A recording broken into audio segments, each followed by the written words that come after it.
नमस्कार. आयशाज रसोईमध्ये आपलं खूप खूप मनापासून स्वागत आहे. तर आज मी बनवणार आहे बघा भेजा फ्राय. तर बकऱ्याचा भेजा आहे हा. तर इथं मी स्वच्छ धुवून घेतलेला आहे बघा हा भेजा. आणि त्यासाठी मी इथं 2 मोठे कांदे कट केलेले आहेत, 4 ते 5 लसूण पाकळ्या आणि अर्धा इंच आलं ठेचून घेतलेलं आहे.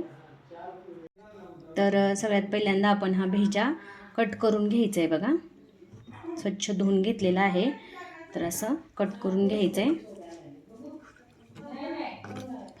तर या पद्धतीने आपल्याला हा भेजा कट करून घ्यायचा आहे.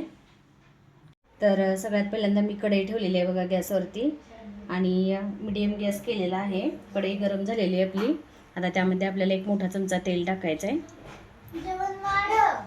तर आता तेल गरम झालेलं आहे बघा. आता यामध्ये आपल्याला हा बारीक कट केलेला कांदा घालायचा आहे. सगळ्यात पहिल्यांदा मिक्स करून घ्यायचं आहे व्यवस्थित. कांदा लाल होईपर्यंत भाजून घ्यायचा आहे. तर आपल्याला कांदा जास्त भाजायचा नाही, मऊ होईपर्यंत कांदा भाजायचा आहे बघा. तर छान आणि डिसेंट रेसिपी आहे बघा, करून बघा तुम्ही. हा भेजा फ्राय खूप छान लागतो, एकदम टेस्टी लागते बघा. आता आपला कांदा भाजून झालेला आहे बघा. यामध्ये मी जे आलं आणि लसूण ठेचून घेतलं होतं ते पण घालणार आहे. मिक्स करून घ्यायचं आहे. 1-2 मिनिट भाजायचं आहे बघा आलं आणि लसूण. आता यामध्ये आपल्याला हळदपूड घालायची आहे. सगळ्यात पहिल्यांदा छोटा चमचा घेतलेला आहे बघा मी. अर्धा चमचा हळदपूड, जिरा पावडर अर्धा चमचा, गरम मसाला 1 चमचा, घरगुती लाल तिखट आपल्या चवीप्रमाणे. आपल्याला किती तिखट पाहिजे त्या प्रमाणात आपण घालायचं आहे बघा. घ्यायचं आहे. आता आपण यामध्ये हा भेजा जो कट केलेला आहे तो घालायचा बघा आणि सगळं मिक्स करून घ्यायचं एकदम व्यवस्थित. चवीनुसार मीठ घालून मिक्स करून घ्यायचं आहे बघा. या पद्धतीने मिक्स करायचं आहे. अगदी आपण अंड्याची भुर्जी जशी करतो तसा हा भेजा होतोय बघा तयार.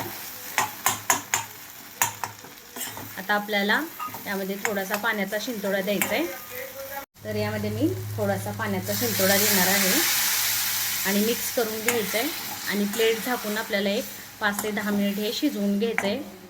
गॅसच्या मंद आचेवरती आपल्याला हा भेजा शिजवून घ्यायचा आहे. तर असं झाकण ठेवून आपल्याला 10 मिनिट भेजा हा शिजवून घ्यायचा आहे. तर इथं बघा आपला भेजा तयार झालेला आहे. यामध्ये आता आपण कोथिंबीर घालायची बारीक कट केलेली. मस्त असा आपला भेजा तयार झालेला आहे बघा. आता गॅस बंद करायचा आहे.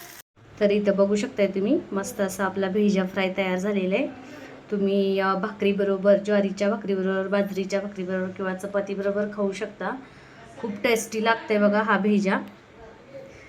तर मस्त अशी नवीन रेसिपी आहे, नक्की करून बघा. मटण तर आपण खातच असतो, पण एकदा भेजा फ्राय करून बघा आणि खाऊन बघा, खूप छान लागतो. तर तुम्हाला माझी ही रेसिपी आवडली असेल तर नक्की व्हिडिओला लाईक करा, शेअर करा, कमेंट्स करा आणि माझ्या यूट्यूब चॅनलला सबस्क्राईब करा. सोबतच बेल आयकॉनवरती प्रेस करा, म्हणजे माझ्या नवनवीन रेसिपीज आणि नवनवीन व्हिडिओज तुम्हाला पाहायला मिळतील. थँक्यू.